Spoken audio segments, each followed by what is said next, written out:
trailers. We're playing catch up from last week, so that that Last of Us trailer is going to be included in this mix. We got some Spider-Man stuff. We got some Disney Dreamlight Valley. I don't know what that's about, but we got a bunch of stuff here. Let's go ahead and get started. Let me shut up. Let's get to our first trailer. It's more Destroy All Humans. This is the Locations trailer.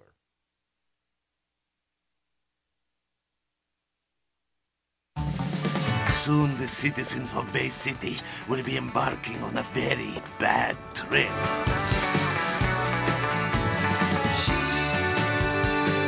Wait, what? I thought you played as an alien. Take these parts. My head's still spinning.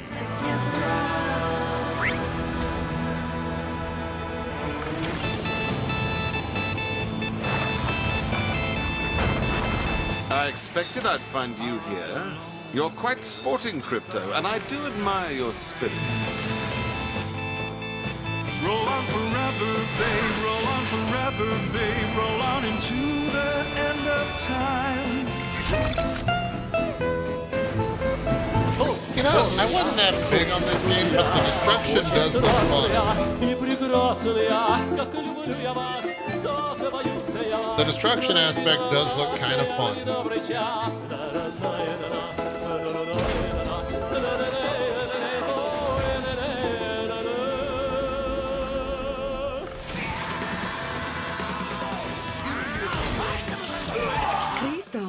Takushima is a melting pot of ancient and modern human cultures.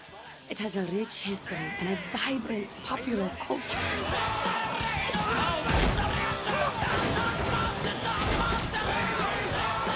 90s video games, I think.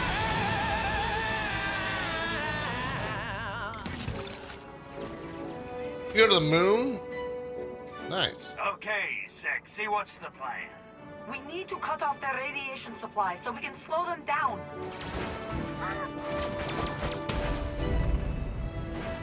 Early 2000s. Works out. I think you could just say video games in general and it would probably be a great classification.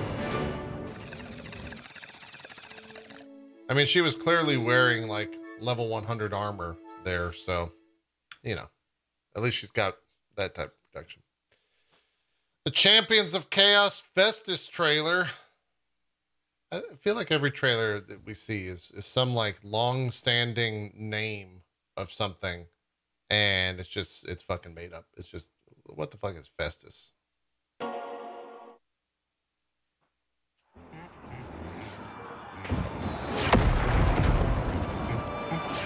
Is that Festus? He's got a tentacle?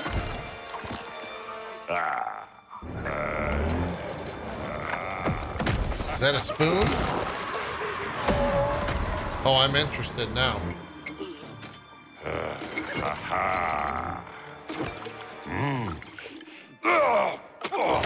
Insufficient. What? No.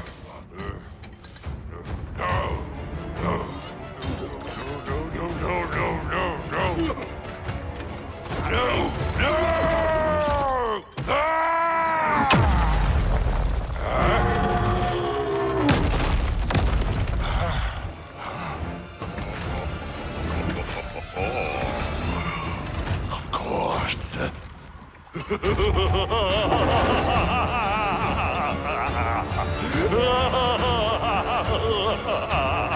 The ingredient was life, and it has so willingly come. All right, Festus, you do you. Weirdo.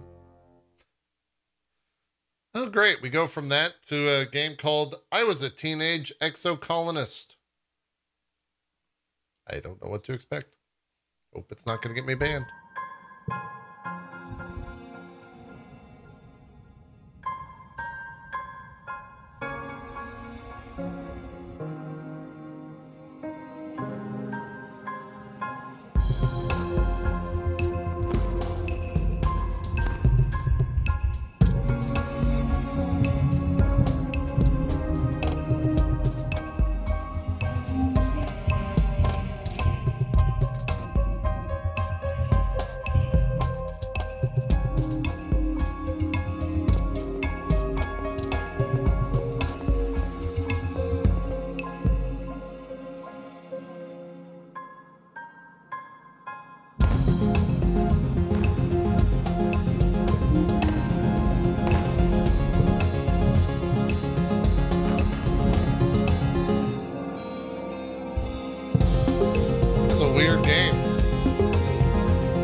Huh. Okay. I don't really know what I just watched, but I think I saw some Cthulhu stuff in there. Ollie, stop licking my feet. That's weird. Bound by Blades is an announcement. Ollie, stop licking my feet.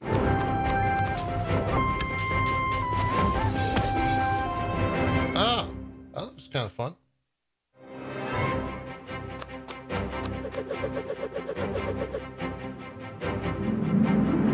How does the gameplay work?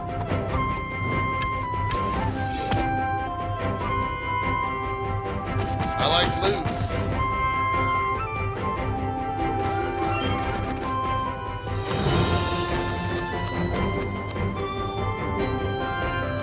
I do like epic gear.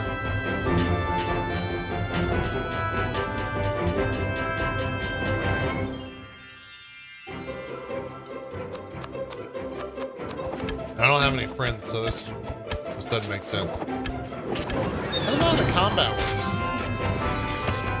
Is it like an auto battler?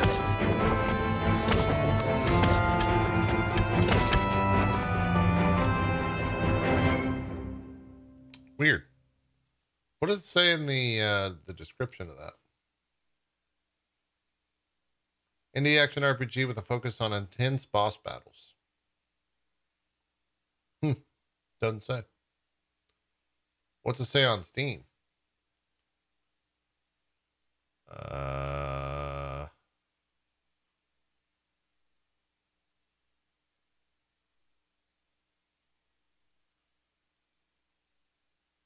can't find the game. Whatever. If you want to find out, you look for it yourself.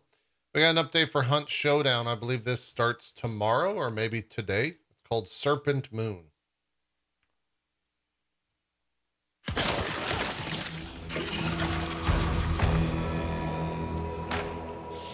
This game was kind of fun.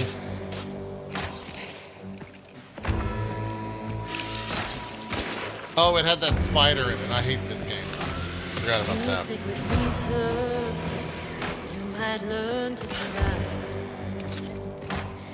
What the fuck?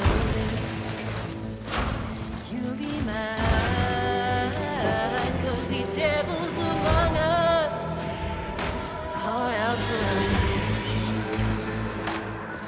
get your gun, get your knife, face your place, we ain't fighting alone. Get your gun, get your knife, face your place, we ain't fighting alone. That game still do pretty good, player base wise. Is it doing all right? I haven't really kept up with it. There's a new game that was revealed, I think last week, or maybe yesterday or something. It's called Serum. This is the official reveal trailer. Looks to be a spooky game.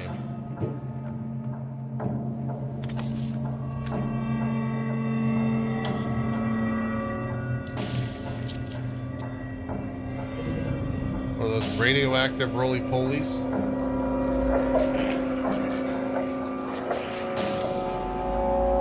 Oh, so it's a survival game.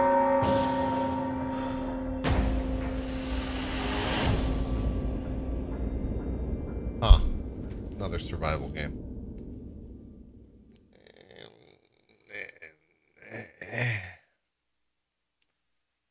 We got an Exoprimal trailer. It's just entitled Dinosaur Introduction.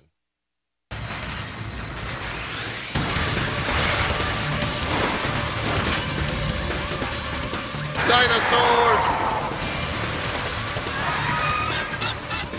Oh, it's just, oh, weird. Okay.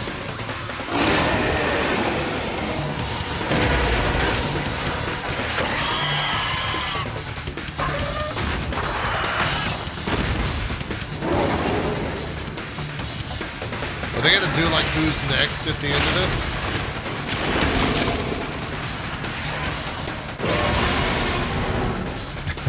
T-Rex.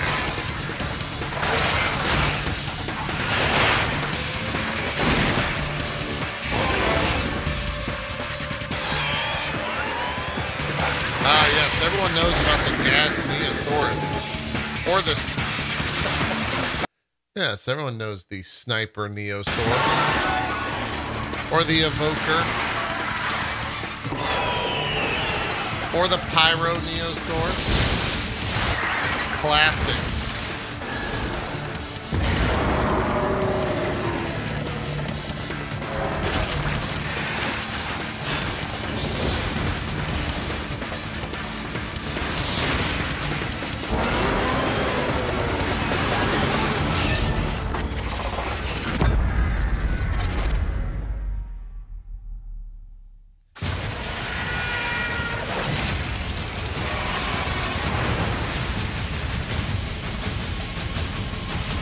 You gotta get that in there. Jesus, that T-Rex is agile.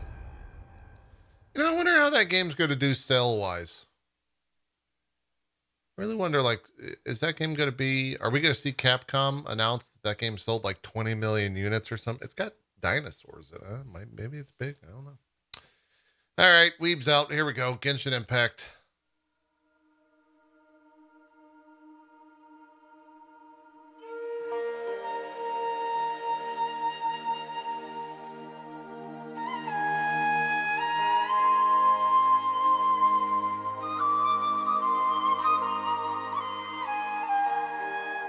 Wait, is this Genshin? This is pretty as hell.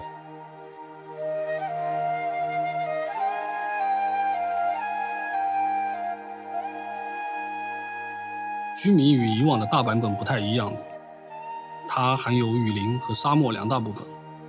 在设计过程中要注意的地方非常多，主要体现的是当地特色、核心主题以及幻想处理这三部分。雨林部分的风貌给人的感受就是山峦连绵的感觉。区别于礼乐的柱状形式，道气的横切硬朗，须弥的山石更加符合热带时。God, these environments look so good. The second that they load in like Genshin characters and like gameplay over it, I just lose interest.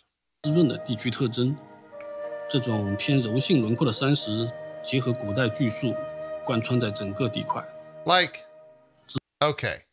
Imagine Xenoblade Chronicles 3 on that game engine.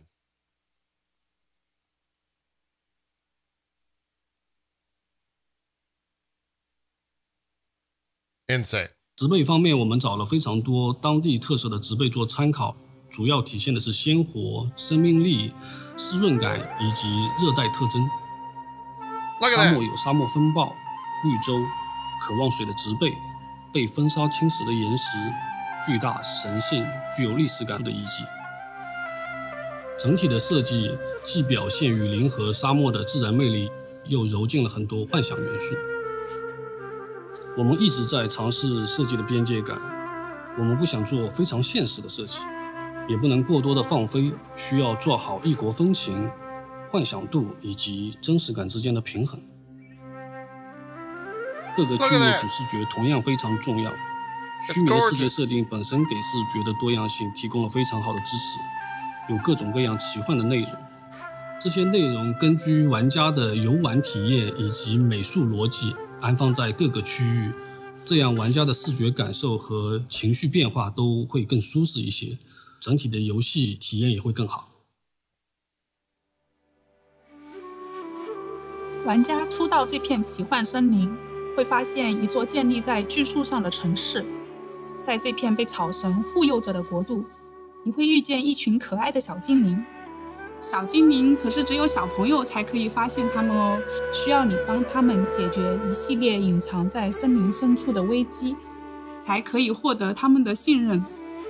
在这个过程中，你会发现非常多的未知区域，有长满参天巨树且常年下雨的森林，有因为未知原因导致衰败的森林，也有巨大的伞状发光植物形成的特殊生态区域。在另一片森林中，你还会发现一个巨大的机器人残骸依靠在山体崖壁之间。在这些奇幻森林的背后，似乎正在被一股神秘的力量侵蚀着。从须弥城向西望去，可以隐约看到须弥的沙漠区域。在这里，你会发现颠倒浮空的神秘遗迹和冲破天际的龙卷风。在看似一望无际的沙漠下面，同样隐藏着非常多的探索区域。沙漠深处也有一个巨大的机器人，那这个机器人和森林的机器人又有什么关系呢？森林的神秘力量又来自哪里呢？就请旅行者去探索，发现真相吧。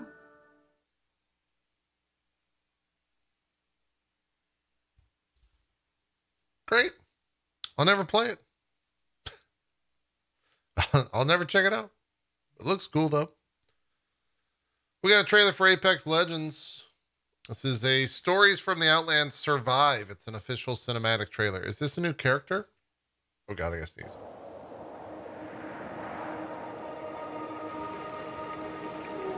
To be born here is a gift, Wild One. Wow! Jesus. Here, we are free. Is that a sniper?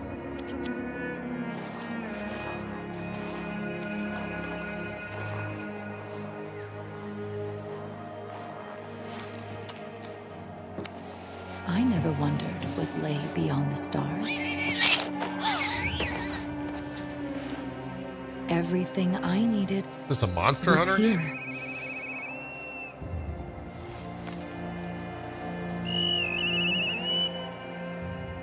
When the ship crashed, I was curious, as you are. Whoa, big ship. And it nearly killed me. That ship is what you saw. I searched it and found nothing. Nobody. An empty cargo ship driven by computers. A cargo ship with no cargo. Never mind the outside world. Our world is dangerous enough for you, my Wild One. What does GDS stand for? What's the only truth? Everything wants to kill me. And what's the only rule? Survive. Survive, Mara. Survive. So which one of these two are gonna die? I think is that like her, is that her mom or is that girlfriend or I don't know who that is to her. Oh, man. Never mind the outside world. Shoot that bat. I searched it and found nothing. Nobody. Why not both? This isn't Alabama. Cargo ship, driven by computers. Actually, would that be Alabama? I don't know where that would be. This isn't Game of Thrones.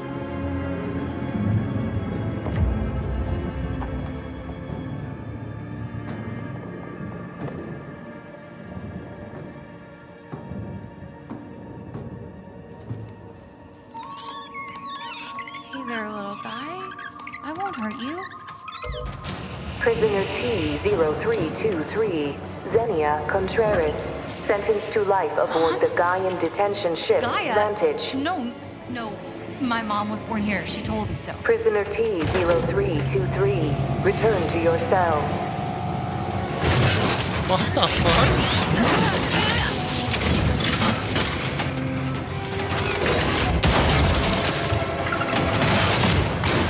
Oh, that's a big hit. Oh, they're gonna fall off the goddamn mountain now.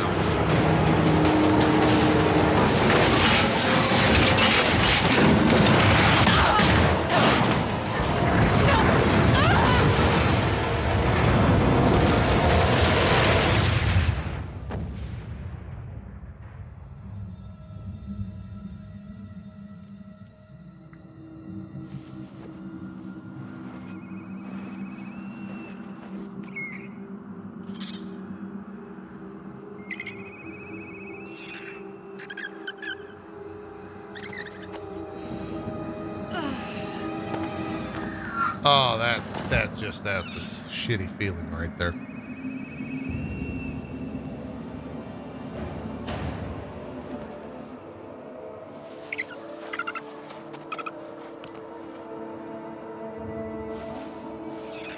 Damn, that's a lot of blood. Oh, did the bat go and get it?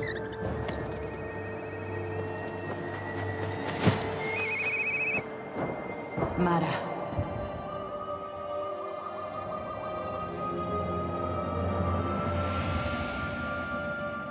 You're going to die, my Wild One. I told you. I told you not to. What? I can't save you. Not on my own. Distress signal received. Authorities are inbound. What's the only rule? Survive.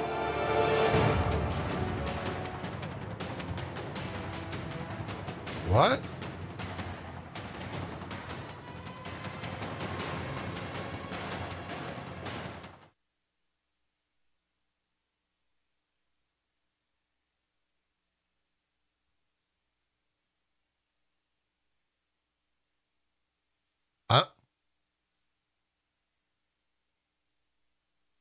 I don't know what just happened.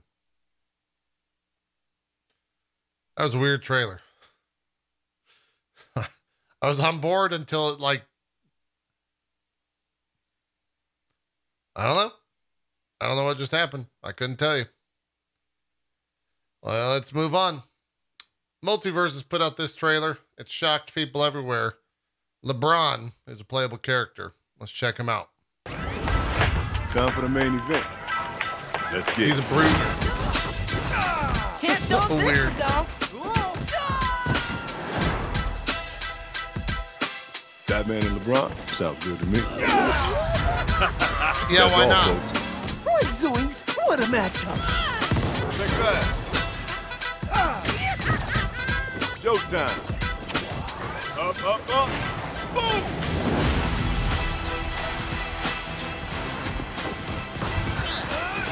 Right the kissing. Block him, Bunny. It's gonna hurt in the morning. Wait, I got is you, he in a bud. cowboy outfit? What the fuck is going on?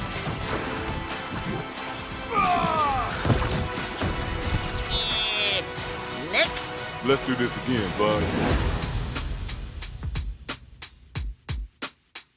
Weird. Hey, apparently Multiversus is doing very, very, very, very, very, very well. So, anyways, I remember this game got announced a while back, and I was confused as to what it is. IGN got 7 minutes with Disney Dreamlight Valley. So let's find out together. I think it's The Sims Disney. In March of 2020, Animal Crossing New Horizons was the biggest game in the world because it came out at a time when gamers just needed a place to exist when they couldn't do so in the outside world. 2 years later, Disney Dreamlight Valley aims to capture that same magic. But instead of animal-like villagers joining because Disney is going to introduce a brand new COVID strain. It's your exciting island, times. It's populated with some of the most beloved and iconic Disney characters of all time. And although Disney Dreamlight Valley's life simulation aspect isn't quite up there with the likes of Animal Crossing and Stardew Valley, based on my playtime thus far, its magic Elsa does and have a some hold of me, and it's jeans proven shorts? that it is indeed fun to do the impossible.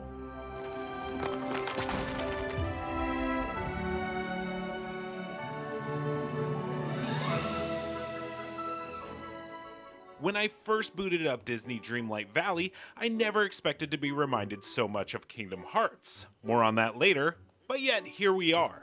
Starting with the story, your ambiguous character is dropped onto a mysterious island with very little clue as to what's going on. You're instantly met with Merlin of Sword and Stone fame, but unfortunately even he isn't much help. See, everyone in the Disney Kingdom is infected with something called the Forgetting, which essentially means they've, well, forgotten everything. While some may be disappointed that these characters may not be privy to the backstory we've all grown up with, I do feel it's the best way to include familiar characters while also having them be enough of a blank slate for the player to build a bond with all their own. That's about as far as the story's gone with the small amount of progress I've made for this preview, but it's enough to hook me. Everyone's lost their memory, and it's your job to help them get it back while building them a new home. Got it. I honestly don't really play these types of games for the story anyways, and this is where Disney Dreamlight Valley thrives. Just like in Animal Crossing, I wanted to be dropped into a messy island that needs my care with semi-vanilla characters to build a relationship with. And that's exactly what I got. When you're finally allowed to start exploring, the first thing you'll notice is that your island is an absolute mess. And that's exactly how I like it. Learning the locations and landmarks of your new virtual home is key to becoming attached to it, and having to spend the first few hours cleaning it up taught me everything I needed to know about this place. In that time, I've tidied up some night thorns, the thing that made everyone forget everything, helped Goofy fix up his seed stand, and even built a shop for Scrooge McDuck. Oh no! I also got to fish, mine, dig, cook, craft, and plant crops. Do you it's all make your here own character? just with that magical Disney spin. The main attraction to Disney Dreamlight Valley over something like Animal Crossing, sorry I keep comparing it to Animal Crossing, but it really is similar, is its questing system. Dreamlight Valley is always giving you something to do, and its story and daily quests are a large part of that. Every character has a seemingly endless supply of missions for you to undertake, and while the early ones are mostly geared towards teaching you how to play, there is a Disney charm to them that eventually becomes romance essential Uncle to building Scrooge? relationships with these characters, which not only provides story beats, but also helps raise relationships with them. Whoopee!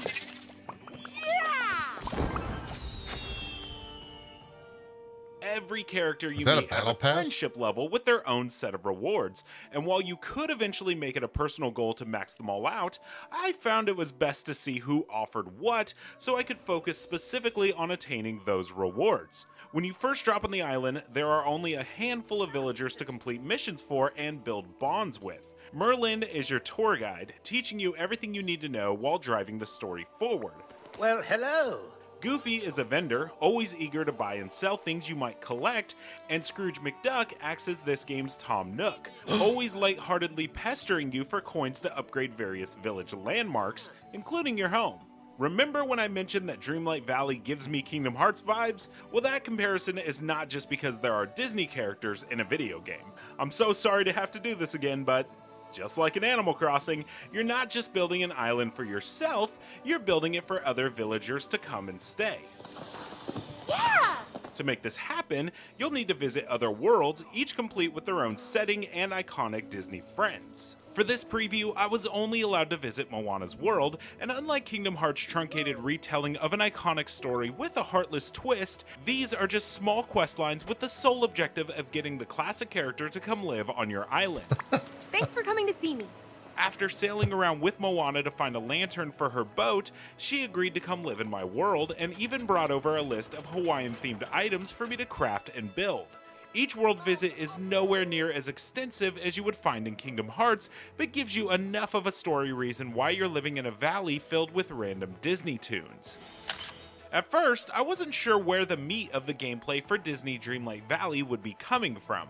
Cleaning up my island didn't take that long, and I was burning through quests at a pretty rapid pace. Congratulations! But once Moana joined and I realized she had her own set of quests and needs, it dawned on me.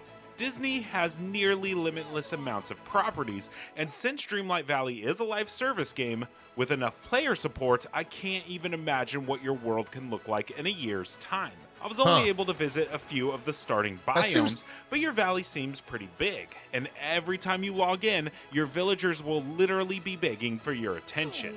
Gorge, I could use some help. The promise to be able to build and live on your very own Disneyland of sorts is bold, but seems very achievable in Disney Dreamlight Valley. This is Did you see Buzz? Did you see Buzz Lightyear right there?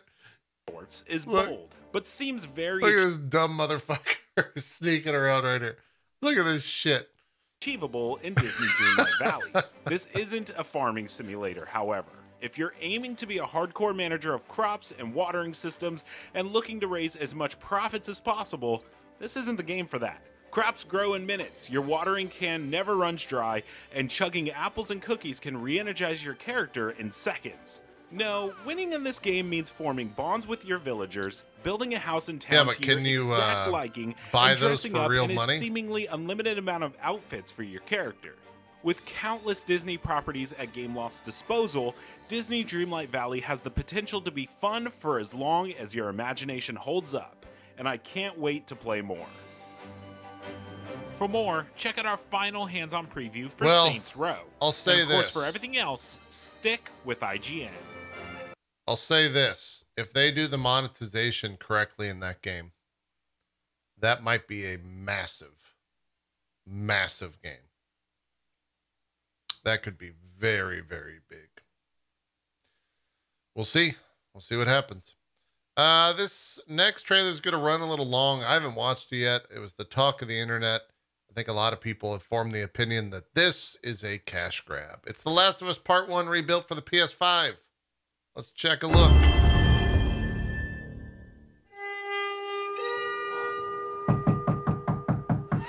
I'm coming. More than 2 years ago, when we were finishing Last of Us Part 2, and we were working on those flashbacks within that scene for the first game, we got excited with the idea of like, oh man, what if we made The Last of Us Part 1 to look as good, if not better, than what we have done with Last of Us Part 2, which we really pushed the boundaries of like what we could do from gameplay and a graphical standpoint, and felt like if we do that, we could actually come even closer to our original vision of what the first game would have been had we not been constrained by technology.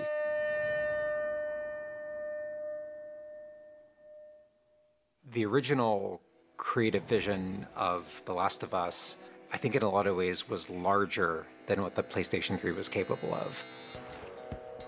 The tech of the PS5, it's like an open box of tools and goodies that we can play from and draw from.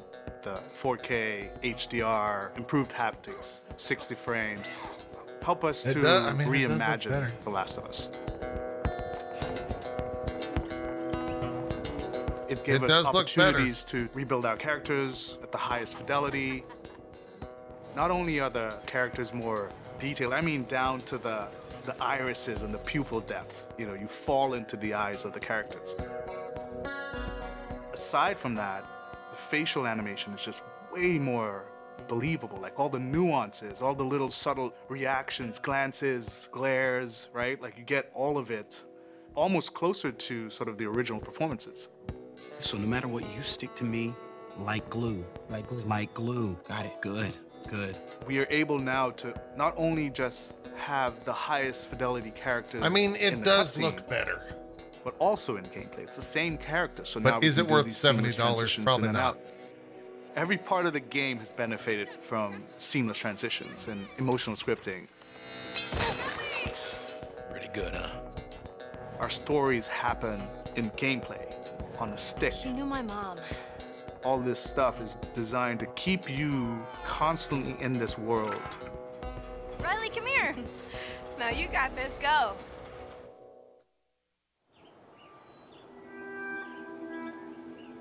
One of the things that the PlayStation 5 is really enabling is that we're able to have a density of physics objects in a scene that we could never do before. Like, this has always been the dream, is to have this number of bumpables, chippables, breakables, destructible objects in a scene. It just makes the world feel rich, makes it feel lived in. Some of these scenes I forgot. Kind of have the properties that you'd expect. The turret truck in Pittsburgh. Like where we're at. It's firing at you, and it's just ripping apart the concrete and sending objects flying left and right. Seeing things break, like there's fear. There's a real fear that it invokes. And it's giving us a much more dynamic range of gameplay to play with. Around him! Our AI tech has just increased incredibly. What we were building the basis off of was The Last of Us Part 2's AI. And it has sophisticated systems for things like the fundamental knowledge model of how these NPCs perceive and understand what the player is much more sophisticated.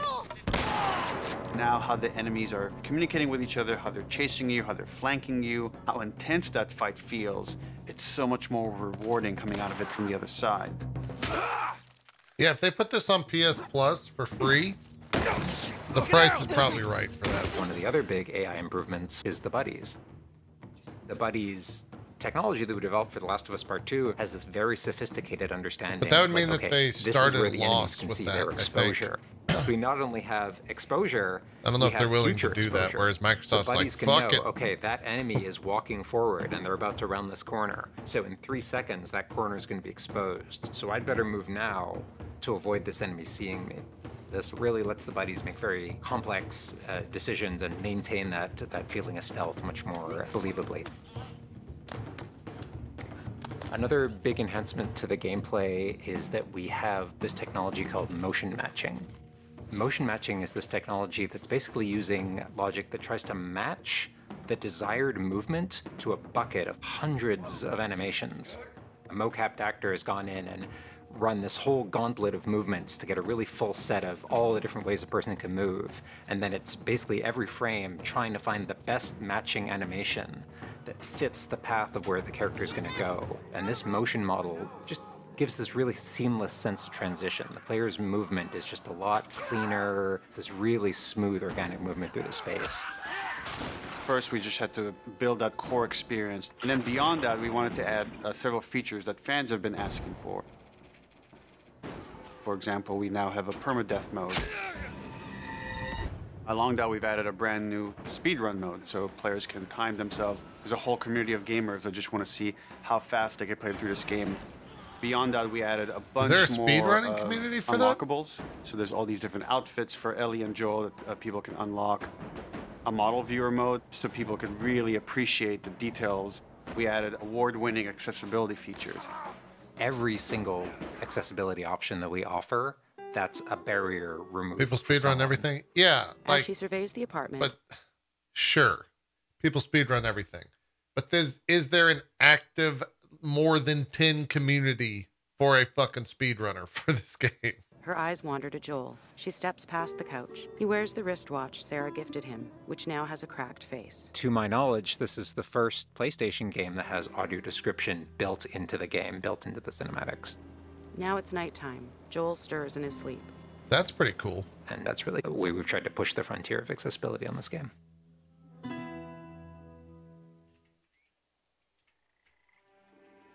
So much of the identity of The Last of Us is the world. We revamped completely the art direction. You know, everything from these expansive vistas. That looks really good. Not only are they beautiful, but you feel the environments. You feel the environments in a much more visceral way. The rooftops overlooking the Capitol building, for example, like just the breath of fresh air when you go up there and you just like, you feel that sort of release in tension. And then, you know, to juxtapose that down in the tunnels in Wilds, and you get that dank, flooded tunnel feel, that humidity, you can actually feel it. All these environments are just completely reimagined. Now we got our engine on the PS5, those haptics, the 3D audio, the fast loading. It really creates a much more immersive, and because of that, much more emotional experience. One of the things I absolutely love with the 3D audio in The Last of Us Part 1 is being able to hear an enemy. I've never used the 3D audio stuff. And trying to do I've heard pretty good things fight about with it, the though. 3D audio is just so much fun. You're hearing them skitter around in a different room, and you're hearing them trying to get it behind you.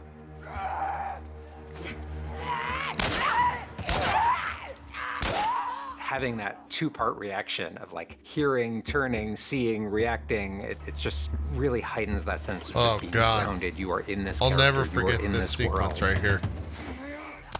Nightmare sequence for me. Now, with the PlayStation 5, the amount of control I'll that never forget developers that have sequence. over the DualSense, it's really, really cool. All the guns in the game have a variable amount of resistance on the triggers when you aim them. The way it works with the bow is that at the very beginning, when they're starting to draw the bow, there's a little bit of resistance. And then as the bow gets tauter and tauter, the amount of resistance is increasing. And then when you release the bow, you're also getting that resistance I going remember into the that trigger. sequence as well. When Potentially you one of the are hardest aiming parts of and the game firing the after shotgun, you're going to get a haptic vibration on the shot, and then what I think is one of the ways that the DualSense really advances things is you're going to get a haptic vibration on the pump of the shotgun.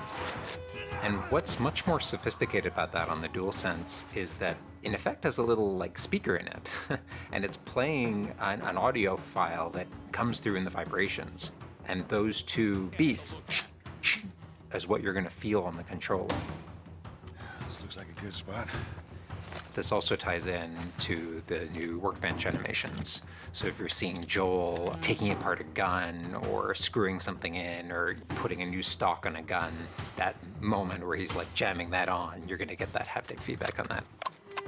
We have, you know, haptics all across the board, you know, for all the moments you kind of expect, for clambering, jumping, landing, meleeing, getting meleeed, like all those kind of high intensity moments that's we kind of have cool. represented in the haptics. The haptic What stuff I is really personally good. absolutely adore is the way we can enhance the really like quiet, subtle moments of gameplay. So it's like when Joel goes in to pet the giraffe. Is $70 cool? $70 means light touch on the haptics. It's different as he's meaning petting to the me than giraffe. most people. To me, that's the essence of The Last of Us. It's the high tension moments, it's the low tension moments, it's all of it feeling grounded. It's you're feeling immersed in this world. It's all about bringing you along with that story in as many ways as we can. And that's what the new technology on the PlayStation 5 is allowing.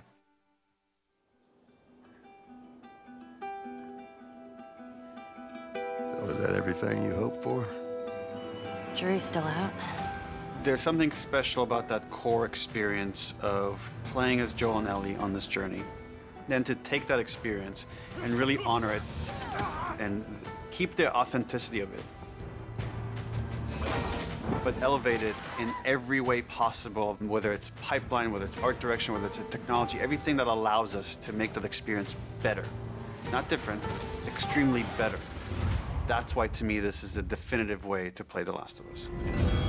That's it. We got it. Wrap it up. You said the thing. We got what we needed to. Here's my take on the whole situation. If you've played The Last of Us, is it worth it to grab that for $70? It depends what $70 is to you. Have you not played The Last of Us and you got a PS5 and you're looking for stuff to play? Is that worth it for $70? Maybe. Might be. Could. $70 is $70 at the end of the day, but that might be worth it if you're into it. If you're into it. Here's a game where we're still trying to figure out if it's worth it. It's Gotham Knights. This is the official Batgirl character trailer.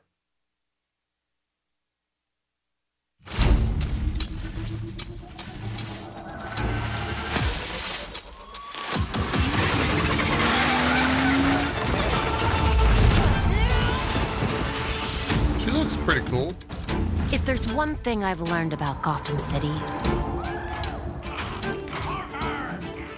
it's that people need symbols. Something to believe in.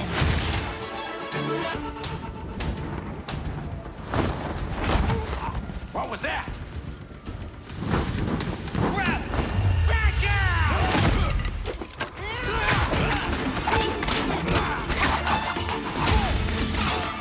She looks pretty cool.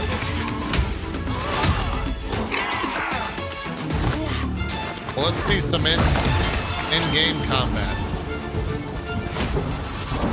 Maybe. Protecting people runs in my veins. No? Take it out! What the hell?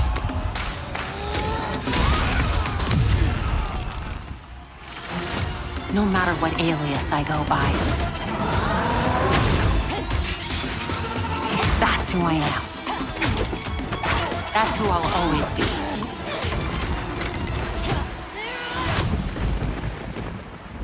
Gotham has called, and I have answered.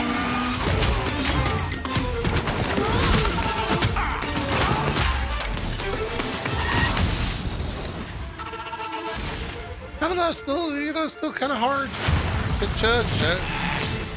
The Pre-order now and get the 233 custom Batcycle skin. The in-engine stuff, it looks a little bit rough, but that wasn't a bad trailer, I guess. That game's still shipping this year, right? Do we know when that game comes out? 25th, October 25th. Yeah, I'll probably play that. I hope it's good. I don't know if it's good though. I don't know if it's good. Got one more video. It's another Marvel's Midnight Suns vid. This is the Spider-Man gameplay showcase. We've watched Captain America and Iron Man, so this is the Spider-Man version. Let's take a look. Hey everybody, Christopher Rod here again with another superhero deep dive for Marvel's Midnight Suns. Thanks again to Marvel, Firaxis, and 2K for working with me on this series. It's honestly been a blast so far, and reading all of your comments and questions has actually been better than the time I found out that Aunt May almost married Dr. Octopus in the comics. Had no idea. Yeah, that's real. Super fun fact. If your spidey senses have been tingling since you saw the thumbnail of this video, you might want to get that checked. Unless, of course, you've just been bitten by a radioactive spider, in which case, just brace for your incoming superpowers. This is going to be a fun one. I'm excited to show you what your friendly neighborhood Spider-Man is truly capable of. Let's talk I'm very playstyle excited first. for this game. True to his nature, Spider-Man is really fast. I'm gonna play the shit out of this game. How does that manifest in a card game exactly? Well, in addition to having a bunch of quick or free abilities, he really excels at just whipping around and using the environment much more than other heroes on the roster. In addition to generally doing more environmental damage than the other heroes, he has some great tools to boost his ability to do a lot more with less. So, the first card I want to bring to your attention is called Opportunist. It's important to understand that in Marvel's Midnight Suns, the heroism that you're building up isn't just consumed by playing heroic cards, it's also used by your squad to interact with the environment. However, Peter has a few tricks in his web to swing around this. After playing Opportunist, Spider-Man can use 2 environmental attacks without using any heroism at all, and then he's also granted 2 extra moves on the turn to set up his positioning correctly. On upgrade, Opportunist will boost the amount of damage dealt via these environmental attacks, and one of the late game mods you could run into would even draw the most recent attack card you played. I can't think of many skill cards available to Peter that you'd want to replace Opportunist with. It's just that good, and I would consider it very core to almost all of his decks. Now, it should be no surprise that the Amazing Spider-Man also has an amazing passive ability. If you've been fortunate enough to spend quality time with Peter Parker, you can unlock his passive ability called Bring Down the House. Now, in true Firaxis fashion, you'll have a 15% chance for environment attacks to refund their heroism cost. That might not seem like much, but if you're we get to play fucking video games. That's so using weird. Spidey effectively, that's likely to trigger once or twice in any given combat scenario. More if you're lucky, less if you're not. His level 2 passive is a huge upgrade, though. It's like going from a cobweb, which is still effective, albeit a bit dusty, to a brand spanking newly created web that's still being maintained by your best multi-legged buddy. Oh, thanks, Blade. Where did your shades go? Instead of just the 15% refund chance, it makes the first environment attack each encounter a guaranteed freebie. Damn, now, you may have pretty noticed strong. by now that while Spider-Man is great with the environment, he might be lacking a little bit in the damage department. At his core, he's great at dealing with minions and finishing off weakened enemies, but what if we need more damage out of Mr. Parker? Well, I gotcha. We can play Web Slinger. Web Slinger is not only a free card play, but it grants Strengthen, giving Peter a more powerful punch for the remainder of the turn. And it's well worth upgrading because instead of becoming exhausted, the card will be able to be replayed multiple times during combat. Now, one of Spider-Man's heroic cards, Web Throw, actually accomplishes quite a few things with only one card play. Not only are you going to get a forceful knockback, sending people twice as far and dealing twice the amount of impact damage as a regular knockback would, but you'll also be able to cast it in any direction regardless of where Spidey is standing. We're not done yet, though, because enemies near the initial targeting point will also take damage, making this a pseudo AoE attack that's having an impact on multiple parts of the combat arena. Now, if you invest in upgrading Web Throw, you'll double its damage, and one of the potential late game mods could see this applying marked as well. It was once said that with great power comes great responsibility. And there is some debate as to how that was said. I'll leave that up to you guys. I'm pretty sure they said this in reference to Spider-Man's Midnight Suns heroic ability. It's called Infernal Spider. This one is so powerful that it needs to have exhaust. Your timing needs to be on for this, but when it is, game over Hydra. Infernal Spider sees Peter taken to the air, taking his true form, and when he lands, the next 3 Spider-Man cards played become free and won't use up any card plays. Wow, when that's pretty upgraded, OP. you'll also draw an extra Spider-Man card, making Infernal Spider viable in a lot more scenarios. And a potential late-game mod brings back a familiar mechanic from our previous showcase, Redraw, which in this instance adds block to our Spider friend. To web things up nicely here, Spider-Man will best fit into squads that have other ways of dealing damage to tank your enemies, but his basic abilities that chain, use the environment, take advantage of quick and free card plays, gives him a ton of utility. He's even got some battlefield control going on with his super awesome whip ability. Thanks for tuning in, everyone. If you're new here, please consider subscribing to both the Marvel's Midnight Suns channel and my personal channel, which will include a ton of Midnight Suns content, including a full playthrough as soon as I'm able to show you. My spidey senses are also telling me that you should check out the description for links to all things Midnight Suns, and hit the bell to be notified for every future upload if you can. Thanks again to Marvel and 2K for partnering with me on this series, and thanks to Firaxis. There's so many heroes too. I wonder of all time.